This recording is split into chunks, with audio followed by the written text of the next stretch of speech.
Hello दोस्तों, सुनो कहानी चैनल में आप सभी का एक बार फिर से स्वागत है। आइए आज सुन लेते हैं मालती जोशी की लिखी हुई कहानी एक शहादत एक फ़लसफ़ा। 2 बज चुके हैं। रात की निस्तब्धता में रजनी के हल्के से शब्द भी भारी लग उठे। क्या मुझे घड़ी देखना नहीं आता जो बार बार बतलाया जा रहा है? अनिल ने खींच कर कहा। रजनी सहम कर चुप हो गई। अनिल ठीक कह रहा था। पिछले 1 घंटे में वह 3 बार टोक चुकी थी, पर वह क्या करे? उसका मन भी तो नहीं मानता। आज शाम ही से वह अनमना सा है। क्लब भी नहीं गया, खाना भी ढंग से नहीं खा सका और तब से ऐसे ही मेज पकड़कर बैठा है। वह खूब जानती है कि वह पढ़ नहीं रहा है। सामने रखी पुस्तक के पन्ने हवा में फड़फड़ाकर ऐसे ही चुप हो जाते हैं जैसे रजनी की आवाज़ें। टेबल लैंप की धीमी रोशनी में अनिल की आकृति किसी मूर्ति की तरह लग रही थी। बिस्तर पर आ लेटता तो रजनी जिद करके उसका सिर दबा देती, तलवों में घी मसल देती, पर वहाँ कुर्सी पर बैठा हुआ वह कितनी दूर, कितना पराया सा लग रहा था। खींच भले ही गया हो अनिल, पर रजनी की मनोहारों को उसके शरीर ने अनुभव किया और वह अलसाया सा आकर बिस्तर पर लेट गया और फिर देर गई रात तक छत की कड़ियाँ गिनता रहा। नींद की प्रतीक्षा में जब भी ज़बरदस्ती पलकों को मूंदने की चेष्टा करता, शकुन का चेहरा बार बार आंखों में उतर आता और इतने दिनों वह समझता रहा कि वह उसे भूल चुका है, कि वह उससे कितनी ज़्यादा नफरत करता है कि दोबारा उसकी शक्ल भी देखना नहीं चाहेगा। पर आज शाम एक बार उसे देखते ही यह भ्रम टूट गया। वैसे घर से इतने दूर यहाँ इंदौर में उसे देखने की कल्पना भी उसने न की थी। सच पूछा जाए तो उसकी तमाम यादों से पीछा छुड़ाने के लिए ही उसने मेरठ छोड़ा था। आज भी अगर संभव होता तो वह बचकर निकल जाता, पर उसे मौका ही न मिला। रोज की तरह कॉलेज से लौटकर छावनी चौराहे पर पान खाने को रुका, तभी पीछे से आवाज़ आई, अनिल। उसकी सांस जैसे पल भर को रुक गई। इस तरह से आवाज़ देने वाली व्यक्ति एक ही थी। उसने मुड़कर देखा, वही थी। उसने देखा और देखता ही रह गया। इन 4-5 वर्षों में उसका सौंदर्य जैसे और निखर आया था। शकुन ने परिचय कराते हुए जब उसका नाम लिया, तब कहीं उसे भान आया और उसने साथ खड़े उस सुदर्शन व्यक्तित्व को देखा। ये हैं डॉक्टर कौशल, मेरे पति, शकुन कह रही थी। Very glad to meet you, doctor साहब ने हाथ मिलाते हुए कहा। अनिल का ठंडा हाथ था, डॉक्टर का हाथ एकदम गर्म था। अगर स्पर्श से मनुष्य का स्वभाव जाना जा सकता है तो डॉक्टर निश्चय ही सहृदय व्यक्ति जान पड़े। और यह है हमारी पिंकी। पिंकी बेटे, अंकल से नमस्ते करो। और एक गुलाब का फूल अनिल को देखकर मुस्कुरा दिया। शिष्टाचारवश अनिल को उसे गोद में उठाकर प्यार करना पड़ा। तब मन में बात आए बिना नहीं रह सकी, काश यह उसकी अपनी बच्ची होती। फिर डॉक्टर साहब ने बतलाया था कि वे अपने मामा जी के यहाँ शादी में आए हुए हैं। रेडियो कॉलोनी के पते पर अनिल को आने का निमंत्रण भी उन्होंने दिया। उनके विदा होने पर अनिल घर लौटा था, पहले से भी अधिक उदास, अधिक लौटा हुआ। घर आकर भी तो वह आश्वस्त नहीं हो पाता कभी, हमेशा ही घर से भागा भागा रहता है। सबसे ज़्यादा डर लगता है उसे रजनी से, उसकी आँखों से। उन आँखों की भाषा वह खूब समझता है। उन आँखों के मौन अभियोग से वह सहम जाता है। दरअसल वह रजनी को पत्नी के रूप में नहीं, माँ की बहू के रूप में ब्याह लाया था और इसी तरह निभा भी रहा था, सब कुछ जैसे मातृ कर्तव्य हो। दूसरे दिन सोकर उठा तो आंखें लाल थी और सिर भारी था। माँ ने 3-3 बार शरीर छूकर देखा और फिर हुक्म दे दिया कि आज कॉलेज नहीं जाएगा। हमेशा माँ की ममतामयी जिद को जिरह से पस्त करने वाला अनिल इस आज्ञा को गनीमत जानकर 2 दिन तक घर में मुंह छिपाकर पड़ा रहा। बंदी शेर की तरह कमरे में चहलकदमी करता रहा, माँ और पत्नी की मनोहारों को झड़कता रहा। उसकी उपस्थिति से घर में एक तनाव का सा वातावरण हो गया। खुद उसका ही दम घुटने लगा और तीसरे दिन वह रोज की तरह 10 बजे कॉलेज के लिए चल पड़ा। उस दिन अंतर महाविद्यालयीन क्रिकेट में विजय होने की खुशी में कॉलेज 2 बजे ही बंद हो गया। खाली समय एक पहाड़ की तरह अनिल के सामने खड़ा था। घर वह जाना नहीं चाहता था। क्लब का समय दूर था। मन मारकर वह महात्मा गांधी रोड पर विंडो शॉपिंग के लिए चला आया। शाम को रंगीनी और हलचल से भरा बाजार दिन के समय एकदम सुस्त लग रहा था।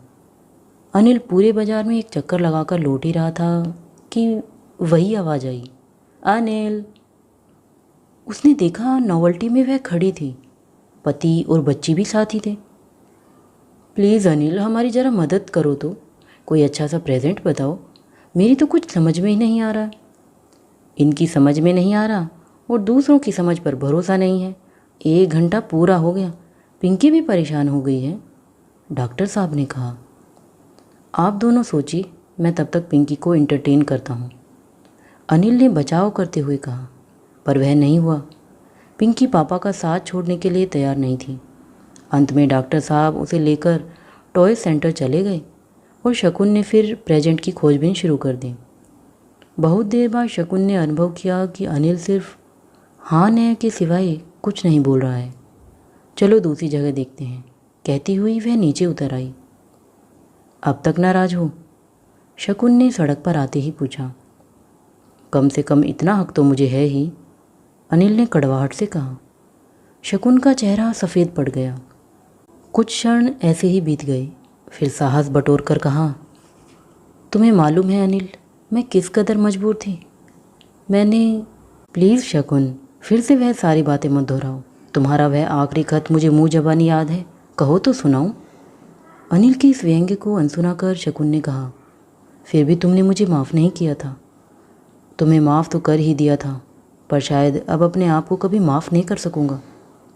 क्यों? तुम पर विश्वास कर लेने के लिए शकुन। मजबूर लोग इस तरह खुश खुश नज़र नहीं आते। तुम्हें तो बधाई देने की इच्छा हो आती है। अनिल की इस बात से तिलमिला उठी शकुन, पर उतनी ही कटुता से बोली, तो तुम क्या चाहते हो? तुम्हारी तरह शहीदाना भाव चेहरे पर ओढ़कर फिरूं?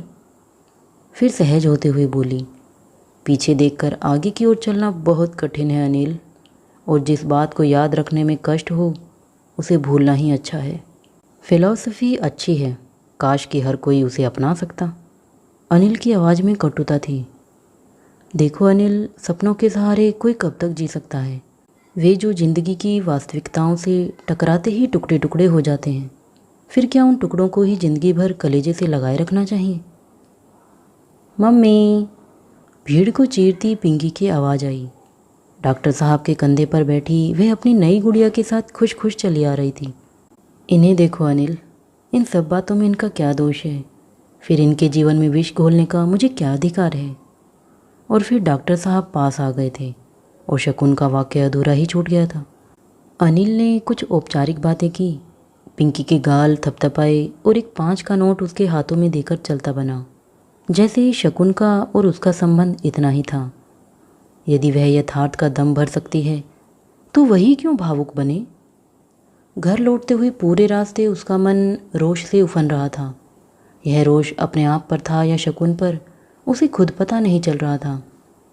माँ के कमरे में जमी रामायण को देखकर समझ गया कि आज वह जल्दी ही लौट आया है।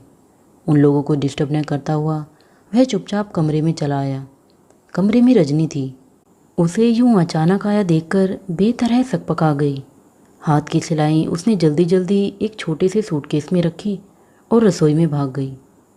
अनिल कुछ देर तो मेज पर सिर टिकाए बैठा रहा, फिर अपने विचारों से त्रस्त होकर कमरे में चहलकदमी करता रहा। तभी उसकी दृष्टि उस छोटी सी सूटकेस पर पड़ी। निश्चय ही वह नया घर। फिर उसे याद आया उसे देखकर रजनी कितनी हड़बड़ाकर उठी थी।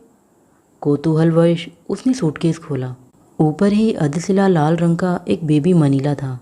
उसने उठाकर देखा, नीचे और भी नन्हे नन्हे कपड़े तहाकर रखे हुए थे। अनिल को मालूम था कि रजनी माँ बनने जा रही है, पर इसे लेकर अभी कोई बात मन में नहीं जागी थी। शायद माँ की इच्छा पूर्ण करने का ही भाव सर्वोपरि रहा है, पर आज मन उतना निर्लिप्त नहीं रह सका। उन रेशमी कपड़ों के स्पर्श से मन में एक रेशमी स्पंदन जागा। उसकी कल्पना में एक नन्हा मुन्ना आकर उभरा, जो उसका था, सिर्फ उसका।